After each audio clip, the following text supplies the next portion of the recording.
fish much better than crud. I like birds and things, creeping and crawling. Won't trade no more oil for blood. The sun done give us all we need to make this country run.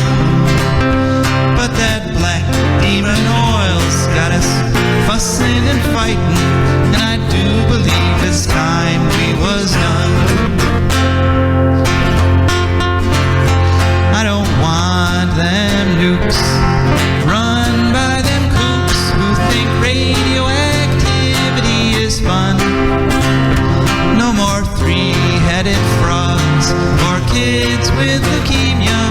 Nuclear power ain't fit for a dog. The sun done give us all we need to make this country run. But that nuclear power's got us fussing and fighting, and I do believe it's time we was done. No nukes! Good morning, Toledo, and good afternoon, Columbus, and hello to those of you listening on the internet, wherever and whenever you are. My name is Joe DeMare, and you've had the incredible good fortune to tune into For a Green Future. For a Green Future is a show where we talk about ecology and the environment, and we talk about them in the ways that they affect you, your wealth, your health, your happiness, the wealth and happiness of your friends and your families and your pets and the birds that you see flying around and the deer that are eating your garden, and pretty much the wealth and health and happiness of everybody and everything, since we are all together on this terrific planet that we share called Earth. And we also have a terrific show for you in the next hour. We have a guest coming on, Jim Witter from the Wood County Park District. He's going to be talking about a series of discussions they're having, a series of lectures that sounded very interesting to me. And the one they just had this past Thursday, we're going to get a recap of it from a fella who just kayaked the entire length of the Maumee River from its source all the way out to Lake Erie. So that should be interesting. Then, of course, we're going to hear from our advertisers and sponsors. And Rebecca will be calling in. She's not in the studio here with me this morning, but we'll hear from her. And then a lot of ecological news to share with you, a lot of things going on all around the world. And that's it. That's our show, except for hopefully you, because this is a call-in show, and we cherish your calls. Call in at any time at 877-909-1007. That's 877-909-1007. Or you can send a text to 419-973-5841. And we will read your text on the air. So this little section before our guests call in, I just want to chat about a few things that sort of happened during the week. I have to start out with a correction, unfortunately. A few shows back, I was talking about the Build Back Better and how it was being held up by Joe Manchin. And I was saying, the Democrats always do this. They always have somebody who blocks these things. And I confused someone who was listening to the podcasts, contacted me and pointed out that I actually confused Joe Manchin, the part of Joe Manchin during the ACA, the Obamacare debate, was actually played by Joel Lieberman. And so I was talking about Joe Manchin when it was actually Joel Lieberman who was doing that kind of thing. But it was exactly the same thing. And as I also said, that most of the other actors are the same. They just had a stand-in there for Joe Manchin. See, other things going on. I just wanted to point out that we are deep in the depths of the season that I call gray, which is the post-global warming season that sort of takes up half of what used to be called winter, because we're coming up on the shortest day of the year. This is supposed to be, right now, we're supposed to be in the depths of winter. But as in the last few years, what's happened is, of course, the snow's all gone. Leaves are all gone. Grass is still kind of green. It's cold, but it's not winter cold. It's more like mid-fall cold. And so everything's just kind of gray. So welcome to the gray season. I also wanted to talk about, of course, something that happened this past week was the or 2 weeks ago were the huge tornadoes. And I just wanted to say, my public position, they're already talking about building back on those, on these houses and structures that were destroyed by the tornadoes. And it occurred to me this past week that what they have to do is build back. Every one of those houses that they build back should be carbon negative when they build it. They should be covered in solar panels. They should be super insulated. None of them should have gas heat or oil heat. They should all be heated by geothermal heat pumps. In other words, we got to learn our lesson here, folks. And I mean, if something's been destroyed, you don't build it back the old way. You build it back with the 20th century technologies that are literally poisoning the planet with carbon dioxide. It's just, they should be built back with solar panels and geothermal heat pumps. And every time there's a disaster, that's what should happen. And we know that there's going to be more and more disasters. So this is actually a strategy for making the transfer to a carbon-free future. And one other personal note, our guests have already called in, so we'll be going to them in just a minute. But one thing that my son and I did this past week, we went and saw this new Spider-Man movie. And I'm not going to give any spoilers here, so don't worry. But I will say it's a good movie. We enjoyed watching it, but we went for the noon show on Friday, and I thought it was going to be, who's going to be going to the movies at noon? Well, it was packed. There were like roughly 200 people in there, and of those 200 people, only a few of them, in fact, I counted 6, including my son and myself, were wearing masks. The pandemic's not over, folks, and a lot of us have vaccines now, which is great, but we feel like we're invincible because we've got the vaccines. And those of us who don't have the vaccines are really quite vulnerable. And so even if you've got a vaccine, you can still catch a mild version and you could pass it on to somebody else who doesn't have the vaccine. Mask up, folks. And then actually we went to a restaurant afterwards, and our server did not have a mask, so I asked her to put on a mask, and she said, "Oh, okay." Then she walked away, and she couldn't find a mask. She didn't even have a mask in that restaurant. And increasingly it's becoming clear that the people who are dying from this are Republicans who don't believe in COVID, just like they don't believe in global warming, and they are a minority of the population, but they're still people, folks. They're still humans, and we need to protect them. And so, if you wear a mask, you might prevent yourself from getting sick, but you might also prevent somebody else who's unvaccinated for whatever reason from getting sick. And the numbers are going up, and we've talked before about how this is just... This is acting in the human population the same way viruses and bacteria act in the wild population when they infect new critters. And so I think part of what happened was that they were talking about the Omicron variant for a while there, and they were talking about how it's really rapidly spreading and it's not as serious as the Delta. And so I think a lot of people have sort of got it in their heads, oh, well, if I go out and I catch it, I'll probably get Omicron and I'll probably be all right and it's no big deal.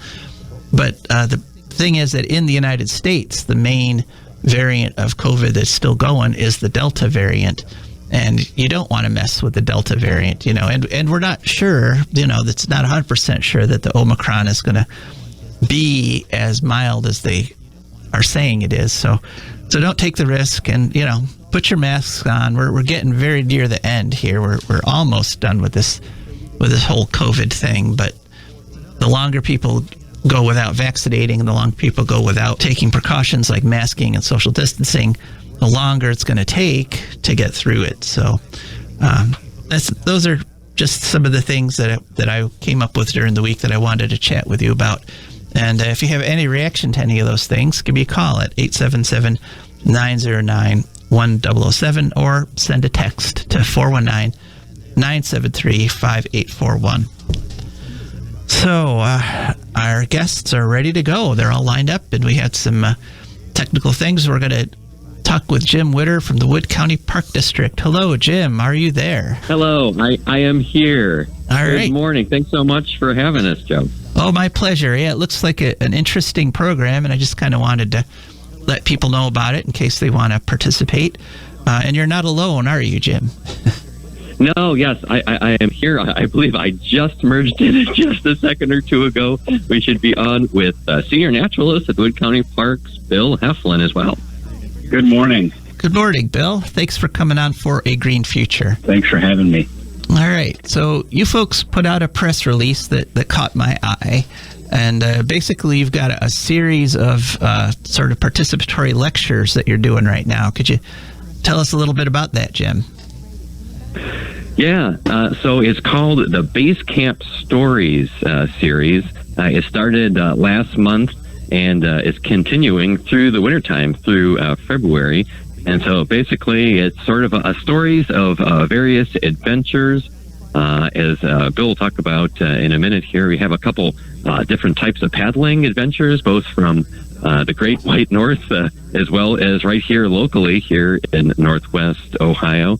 And then a couple other adventures, including rock climbing, as well as another trip north for birding that I'll be talking about. That's sort of my thing.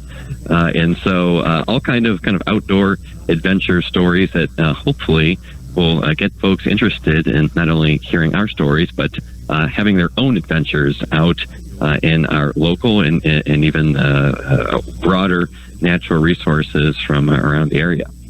Yeah, I mean, it really does sound cool because, we on this show, sometimes we're talking to people who are off in Greenland or off in British Columbia, but there's plenty of opportunities for people to participate, to interact with nature right here. And Bill, I guess you already gave the first of these lectures, but what you were talking about sounded very interesting to me. You kayaked from the source of the Maumee all the way out to the to Lake Erie. How far is that exactly? So it's 137 miles from the confluence of the St. Joe and St. Mary's River in downtown Fort Wayne to Maumee Bay. Cool. All right. Could you tell us a little bit about what you folks saw? Like who was on this trip and what kind of adventures did you have? So there were four of us. It was me and two former co-workers from the Metro Parks of the Toledo area, Amanda Namalski and Paul Fazinski, and Paul's wife, Christina, joined us as well. And it was something that all of us had wanted to do, and once the Maumee River water trail was sort of up and running, we wanted to be one of the first people to do it. And it was beautiful. The river in the upper reaches is really windy and a lot narrower than what we see, in Wood and Lucas County. And we saw a lot of daytime raccoons, which was new for us. Obviously, they weren't expecting people on the river in early May.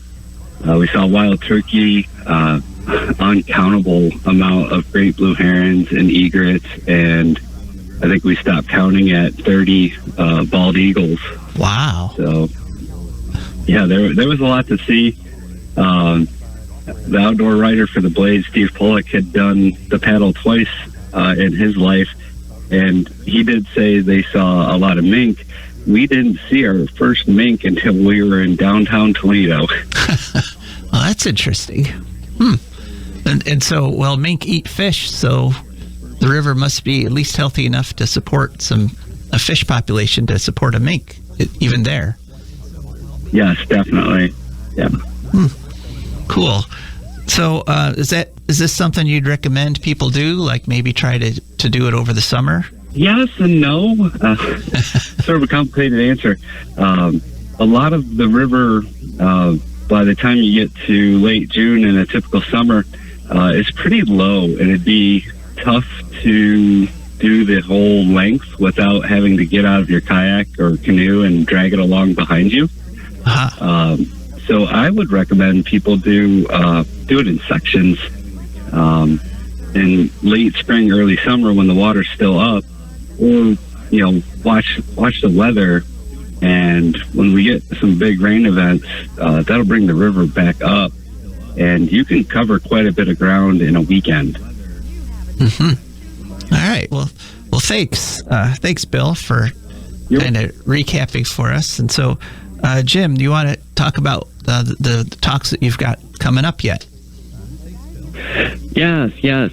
So we have a couple. They're still left in that Base Camp Stories series. We have one sort of. It's like an Indiana Jones theme coming up here. Michael Campbell is going to be talking. He's in anthropology, and we'll be talking about his stories sort of as an anthropologist in adventures. So that will be fun and interesting to hear about his unique experiences, as well as I could speak a little bit more more in depth for mine. So mine is coming up, a Base Camp Story about how to find the great gray owl is the title. So some years ago, my cousin and I, we were both somehow as children both got involved in bird watching, and so as young adults, kind of in our college age, had a couple different trips to the Upper Peninsula of Michigan looking for the great gray owl, among other birds. And so I'll be talking about sort of the planning of what that might look like, going to look for those birds, as well as what actually happened on our trips. And so there's some colorful stories. I won't give all of them away here, but always there's plenty of whatever kind of story, whether you're paddling on the Maumee River or anthropology stories. There's always a story, some of them more obviously about the birds, and some kind of around the people experiences that you have as well. So that's what I'll be talking about when we have that Base Camp Story program coming up here in February. Yeah. All right. Well, I will ask for a little bit of a spoiler. Do you manage to see a great gray owl? Yes, I can assure you, can tell you, yes. We did see the great gray owl, and actually we did see it was a good year. A little bit of information about their movements, even up north. Great gray owls are sort of cyclical, kind of in the same way that a little bit further south here from the Upper Peninsula of Michigan, we have the snowy owls, which folks might be sort of a little bit familiar with. How some years we have a good number that are seen northwest Ohio, and some, we might go winter season without seeing many at all, or maybe just a couple. So it was a pretty good year for great gray owls, and we did see them. So we succeeded in our quest. Well, that's good. And are they like a majestic bird? Do you kind of go, whoa, that's quite an owl? Yes, for sure. They are quite a majestic bird. I mean, they are our largest owl that we have in North America. Oh. So, I mean, I talk about, for folks who aren't bird watchers and, well, I don't know, little sparrow birds and stuff going on. Like, this is a bird, this is in the category that anyone who sees this bird, even if you're not a bird watcher, like, well, that's quite a bird. Now I can get excited about seeing a bird like that. So it is it's pretty spectacular to see this bird, just how large it is, even larger than our largest owl that we have here, the great horned owl. It's much bigger, though much of its largeness and heft is actually from all of these feathers that are protecting it to keep it help it keep it warm during these Arctic periods of cold time, even up north. But it is a large and spectacular, one of the largest owls in really the whole world. It's right on up there. Okay. And so how do people participate in this? Where do they go to register? And what are the dates? Do you know the dates exactly? Or yes. So to register, you can go to wcparks.org. And if you're not so much about getting on the internet there to register online, you can also call our Park District headquarters at 419-353-1897. And you can talk to our administrative assistant, Diana, and she can register you there for that program. And I'm looking at the registration. We still have plenty of spots open, too. Our programs, even during the wintertime, are very popular. But we still got some spots open. And so coming up on that Base Camp Stories series. They've been on Thursday evenings. Try to keep it around that same day of the week, at least, as we have these monthly, limited series going on. And on January 13th is the Base Camp Stories about following the footsteps of Indiana Jones. And this is at going to be at WW Knight Nature Center, Nature Preserve in Perrysburg here. And then coming up for my How to Spot the Great Gray Owl program, that will be the first week of February on the 3rd. And so, you can register at wcparks.org or, that phone number, 419-353-1897. All right. Well, thanks very much, Jim and Bill, if you're still on the line. You're welcome. Yeah, appreciate it. All right. Well, have a great day, guys, and thanks for coming on For a Green Future. You're welcome. Thanks, Joe. Thanks so much for having us. Appreciate it. Sure. So long. All right. Bye-bye. Well, that was Bill and Jim from the Wood County Park District. And I wanted to have them on because I wanted to emphasize that getting out into nature does not require jetting off to British Columbia or going down to Patagonia, because the nature that we have here, the Maumee River, or any of the rivers or forests we have in Ohio, it's literally the same nature as what they've got out there in Patagonia. I mean, the animals are different, the plants are different, but it's all interconnected. That's one of the things you learn as an ecologist, is that there's no over there on the planet Earth. We're all together, and everything we do affects every other part. The things that happen in British Columbia affect us, and the things that we do to the natural surroundings here affect what happens out there in British Columbia. So it's not. So when you're out, walking a trail in a metro park or in the Wood County Park, or you're on the Maumee River or any river, Lake Erie, or anywhere, you are part of that whole system, and you get out to where you can see it, and that's a great thing. So I'm glad I had them on, and consider going to some of these. So, all right, now it's time to change gears a little bit, even though it might not seem like we're changing gears, because it's time to hear from our advertisers and patrons. And For a Green Future is brought to you by, now what before was not an advertisement, but this is an advertisement. We're brought to you by the Wood County Park District. It's a natural resources conservation agency that protects natural spaces, maintains quality green spaces, and they provide engaging programming for people to love and respect nature. They restore wildlife habitats, and they lead outdoor adventures. Wood County Parks protects natural spaces in Wood County for all to enjoy, from 8 a.m. to 30 minutes past sunset every day of the year.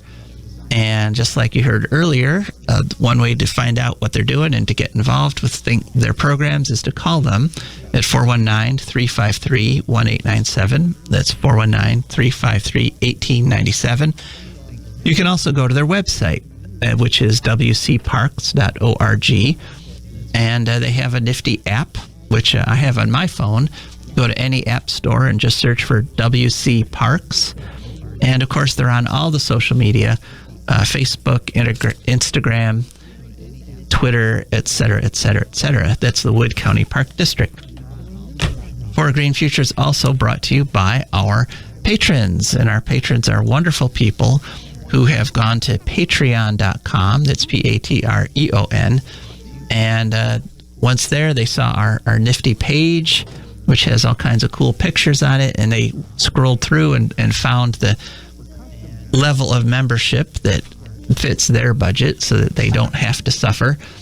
But a little bit comes out of their checking account every month. It comes over to us, and that's how we can afford to bring you this program, in which, I'm really, really grateful to our patrons and to the people that are supporting the show, because literally we could not do it without you. Okay, now it's time, and I see our phone lines going there, and I'm assuming that's my co-host Rebecca Wood, who has done some exhaustive research on, of course, a natural topic. Rebecca, are you there? I'm here. And And your co-host Koga is with you today, I hear. Yeah. He hears hello and he thinks maybe somebody's coming from outside. Maybe it's his mommy coming back. So very exciting. Okay, so what have you got for us this week, Rebecca? Okay, well, I thought I would do a little thing about the deer mother, who is the probable source of Santa Claus and is basically in all the northern mythologies, northern European mythologies, and it's kind of circling over the land bridge a little bit. All right, wait. So you said deer mother. The deer mother, yes.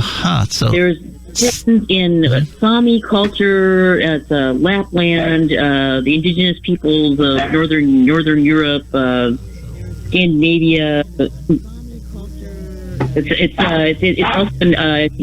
Ugric, so it's about Hungary too. About somebody called the Deer Mother, who's basically a goddess of winter, and in all these different things. In all these different things, she is pulled on the solstice eve, which is the darkest, coldest night. She's pulled through the sky by a sleigh of female reindeer, with the sun and the tree of life carrying in her antlers, usually accompanied by somebody called the Sun Maiden, who's her daughter. So it's a deer on a sleigh pulled by deer, and she's got a deer riding as a passenger. Okay. Well, she's the deer mother. I'm not sure she's actually a deer herself. Many of her depictions, she looks human, but she has deer antlers, and her priestesses had deer antlers. There's a Hungarian Christmas folktale that goes, "O wondrous headed deer, amongst its horns, it carries the light of the blessed sun." And so the female reindeer are the ones that lead and keep their antlers and lead the herds in winter, apparently. And Neolithic peoples liked them a lot because they relied on them for food, milk, shelter, clothing, etc. I'm guessing the milk came after they were domesticated, but shelter. I mean, you can make a nice little snug little tent out of a reindeer's hide. And deer antlers have appeared in shrines, in burials, and shamanic headdress that the archaeologists have found. And deer images are in tattoos, jewelry, clothes, ceremonial cloth.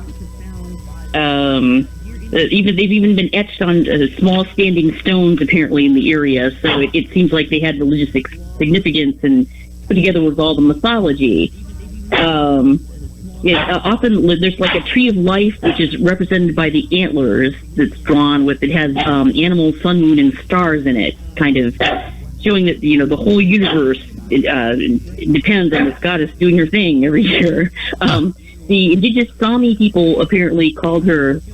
I'm going to try and pronounce this. Beairi, possibly. They used to smear butter on doorposts on the solstice eve every year to, encourage and strengthen her for her flight. Lithuanians and Latvians. Those were the original milk and cookies then. Yeah, something like that. I think probably milk and cookies taste even better. But Lithuanian and Latvians have the sleigh goddess.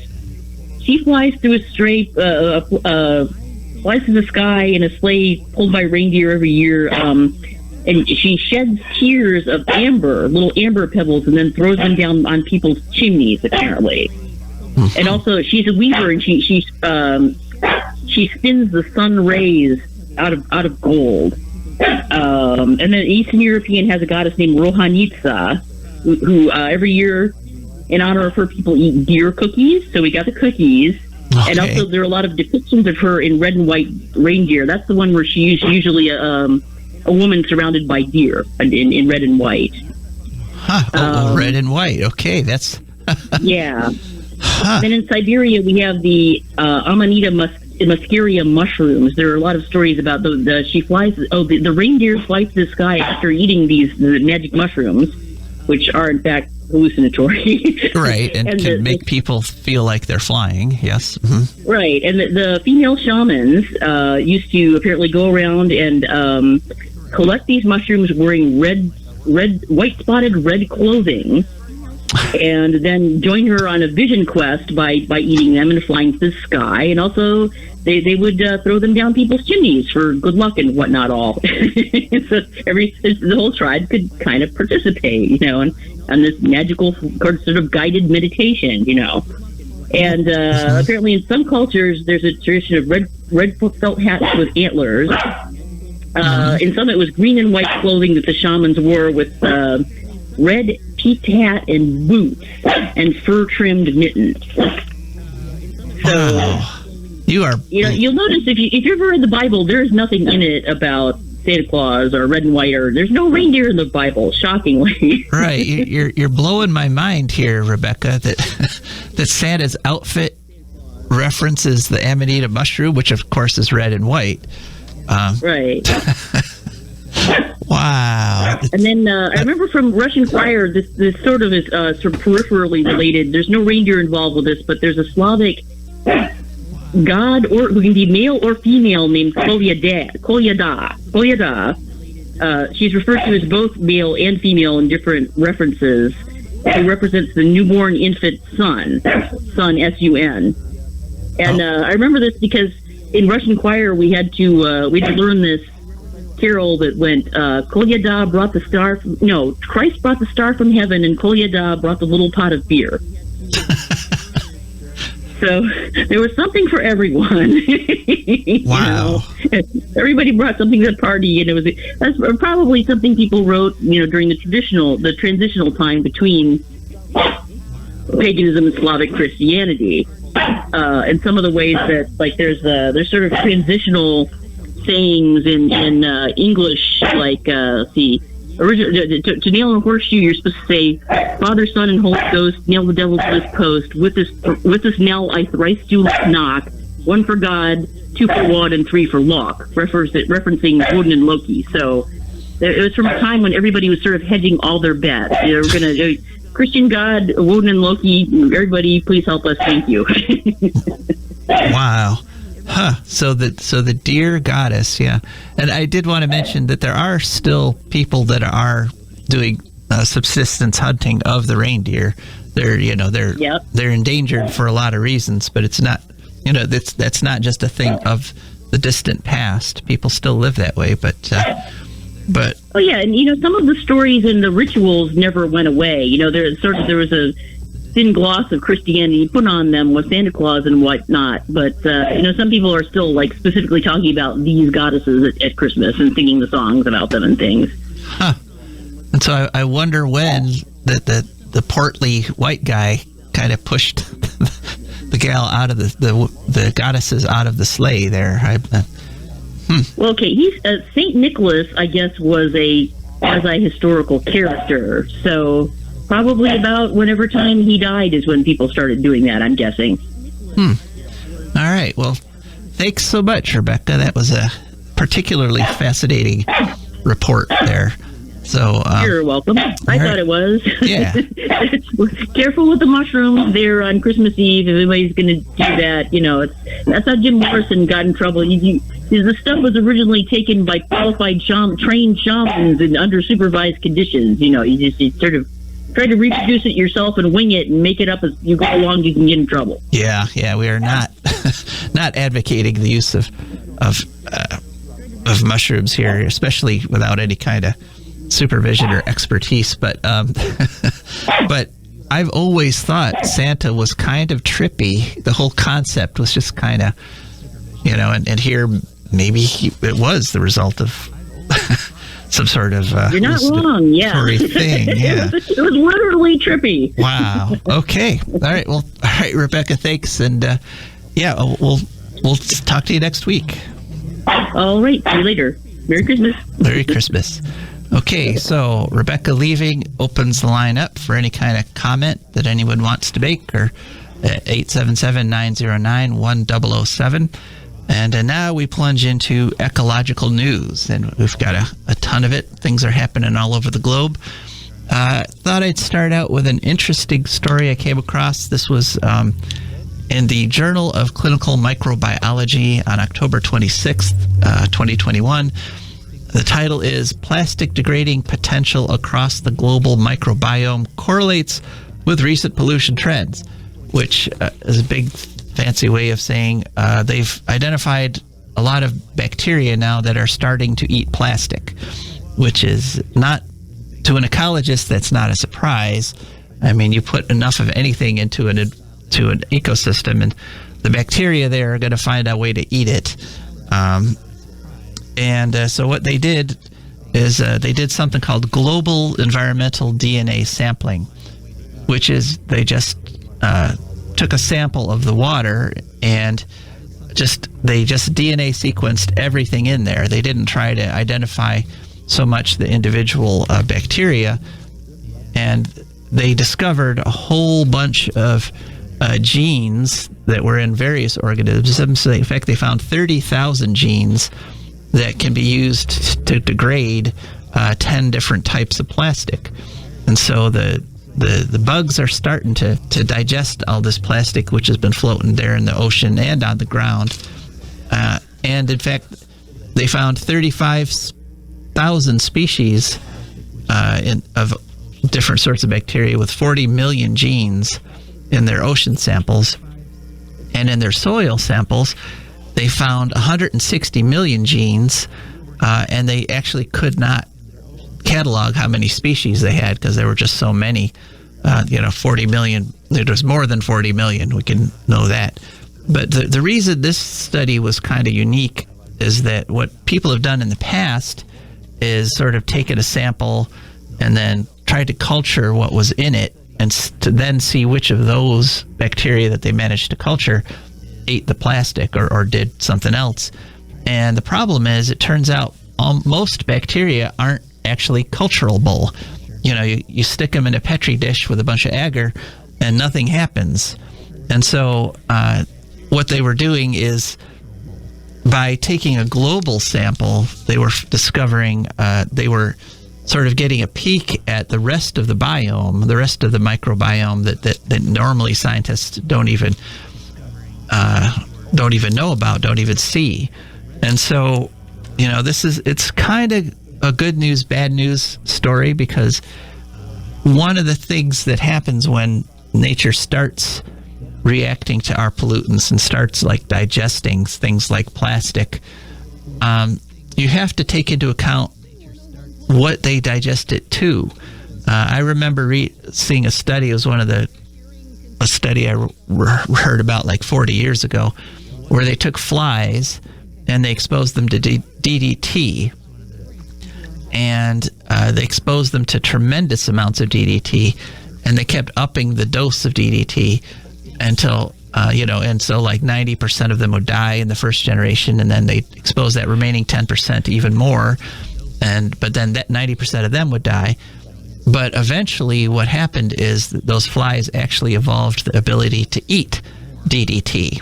Not only did it not kill them, they actually started living off of it. And this new fly that could digest DDT directly and grow its little maggots crawling around in the DDT, they would chemically change it to another pesticide called DDE.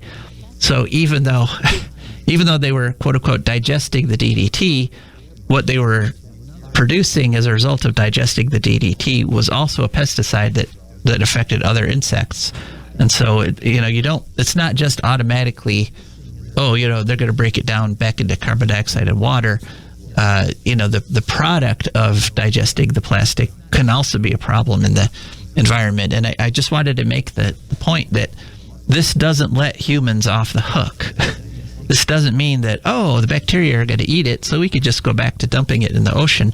No, there's all kinds of environmental problems caused by this. And even though the bacteria are starting to digest it, the problem of microplastics, where the plastics break into smaller and smaller particles, those are still going to affect us. Those will still get into the bodies of the macroscopic critters like us and fish and crabs and cause health problems at the macro level.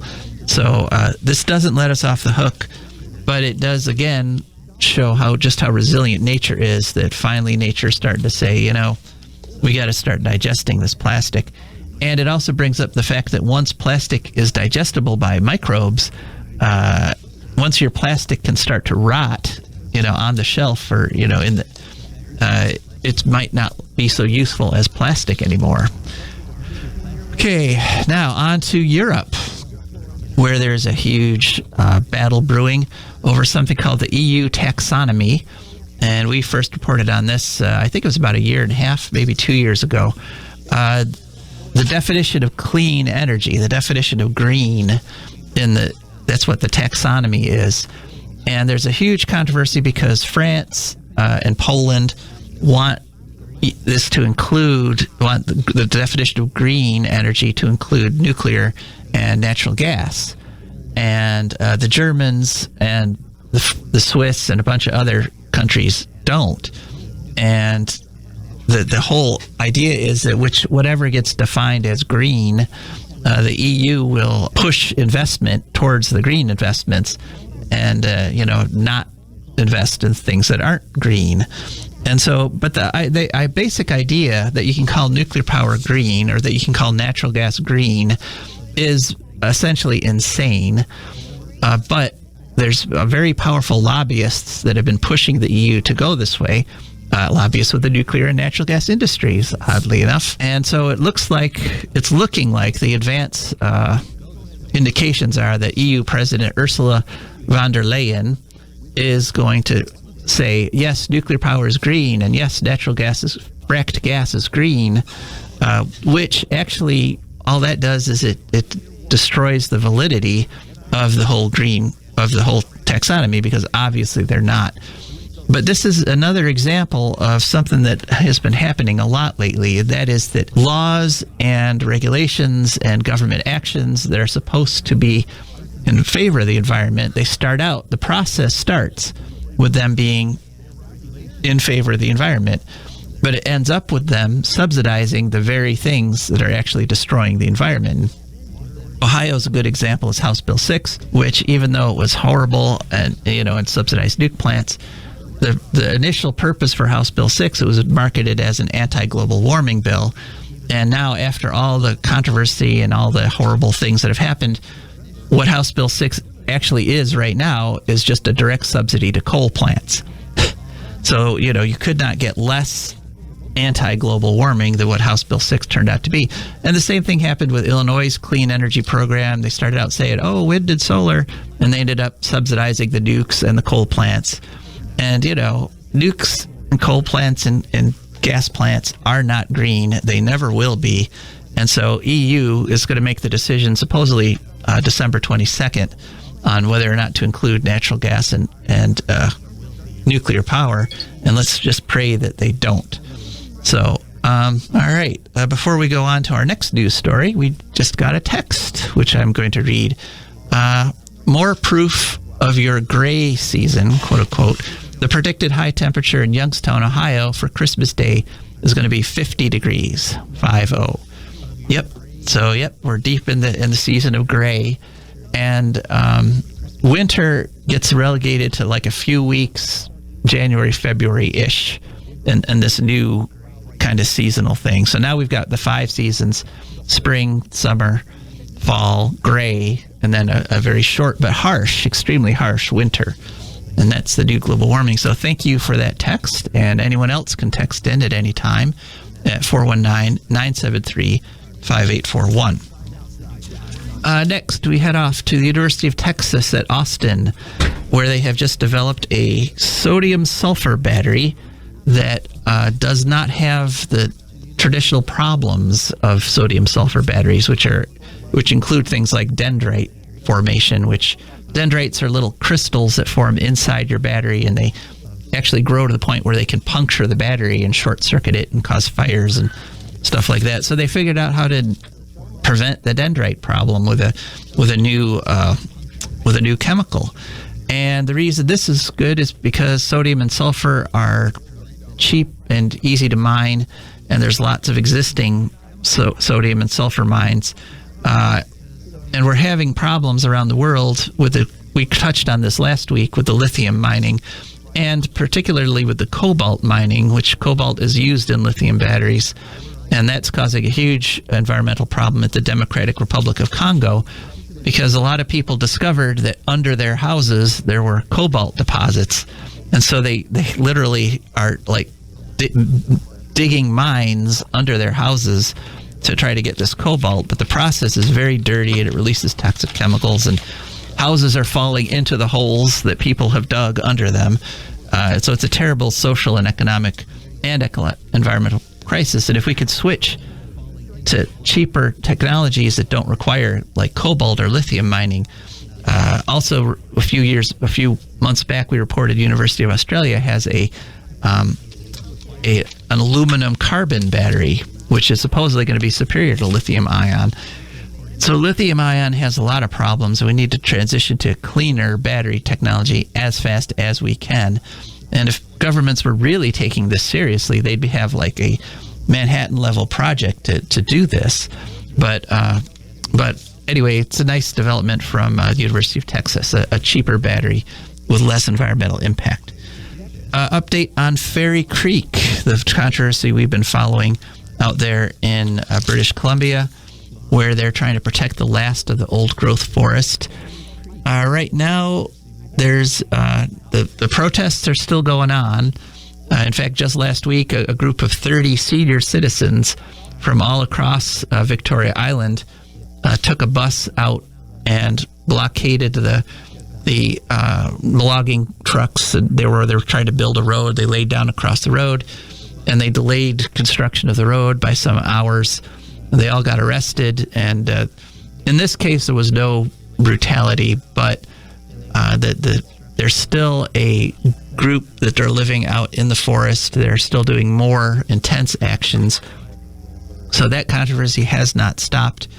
And as you may recall, as we've been following this, the Royal Canadian Mounted Police have been criticized for being incredibly violent and incredibly brutal in breaking up these blockades, breaking people's limbs and spraying them in the face with pepper spray, and they've just been awful. But and there was an injunction against the RCMP because they were so brutal, but the Canadian courts put it back into place. But the final appeal on the whole injunction is probably going to be decided on this week, and it doesn't look good because the judge that makes the decision is also the one who said to the RCMP, "Oh yeah, you can go back and start busting heads again. That's okay." And that's the same judge that's going to make this quote unquote final decision. The protesters have said they will appeal all the way up to the Canadian Supreme Court if the decision goes against them. So we'll see what happens there. Another controversy in Canada that we've been following right along has been the Wet'suwet'en tribe. They have unceded territory up there, which is indigenous territory that there's never been any kind of treaty or agreement. It's never been ceded to the Canadian government. And there's something up there called the Coastal GasLink pipeline that people have been protesting. And there was a story in the Narwhal on December 16th by Amy Bracken. And what it is about is that she is just a journalist who was watching these protests, and the police arrested her just for being a journalist.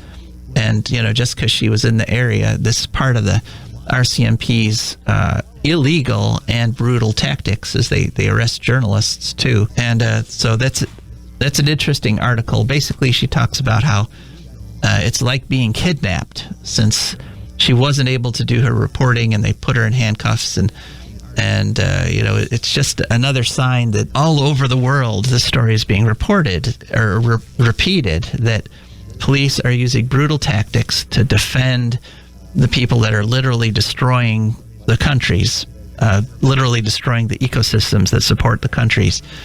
And we have to become aware of this. This has to start getting into the mainstream media, and we have to start reacting against it, because the police that are doing this are actually doing is they're fighting to end our society, because our society is completely dependent on having a healthy ecosystem. And if you destroy the ecosystem, if you cut down the last of the old growth forests, if you if you clear cut the Amazon, we will not survive. This is all part of the whole CO2 controversy too. And so it's so bizarre to have the people that are supposed to be defending society, defending law and order, creating the situation where it'll be impossible to maintain law and order because the infrastructure of our whole society, it depends on a degree of wildness, depends on having the wild forests and the 2,000-year-old trees. And we've seen, there's been plenty of examples in history. I mean, Easter Island, where even the Greek culture, once you cut, because Greece used to be covered in dense forest, but as the Greek city-states got going, they cut them all down. And whenever you do that, you then have a collapse that follows, the economic and social collapse, because those trees aren't just growing, they're not just benefiting themselves and the critters that live in the forest, they're benefiting all of us. And one thing I wanted people to do, and what I wanted to mention, going back to Fairy Creek, there's Whistler, British Columbia has a film festival every year. It's a tiny little town in British Columbia, but they have a cool film festival. And there's a film there called Before They Fall. And Before They Fall is a first-hand documentary of what was going on at the Fairy Creek blockades. And it shows, exactly what's happening. And it shows you these beautiful, huge trees and the people living in and around them that are trying to save them.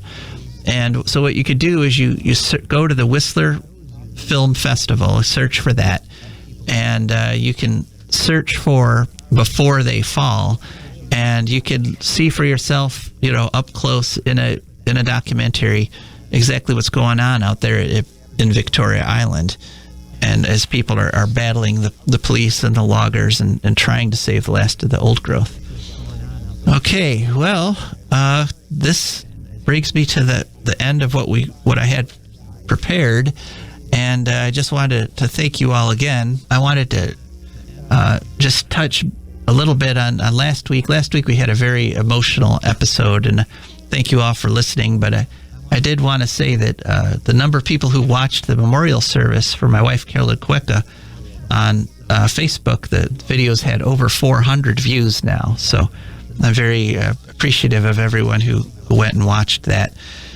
And I just want to say we will be back next week. We'll have a show for Christmas. An immediately post-Christmas show, since Christmas is Saturday and we'll be talking to you on Sunday. I just want to say, cherish your family, cherish the people around you, and if you're having feuds with somebody, make up with them, because you never know when they're going to be taken away from you, and you don't want to just miss that opportunity. And again, with the wearing of the masks, even though that's only protecting for the most part, it's protecting a very small part of the population, the people who will not mask or vaccinate. We are all in this together, folks. I mean, that's one of the basic lessons of ecology, is that there's no separation between peoples, really. And take this opportunity, the Christmas time, to get closer to your fellow humans on this planet, and maybe forgive somebody that rubbed you the wrong way, or maybe get out into the woods, as they're saying with the Wood County Park District, or wherever you are. Get out into some nature and get out there with a friend and have a Merry Christmas and a happy holiday season. This is Joe DeMare, thanking you for listening, and I am signing off. Don't give us all we need to make this country run, but that black demon oil's got us fussing and fighting, and I do believe it's time we was done. I don't want them nukes run by them kooks who think radioactivity is fun. No more three-headed frogs or kids with leukemia. Nuclear power ain't fit for a dog. The sun done give us all we need to make this country run, but that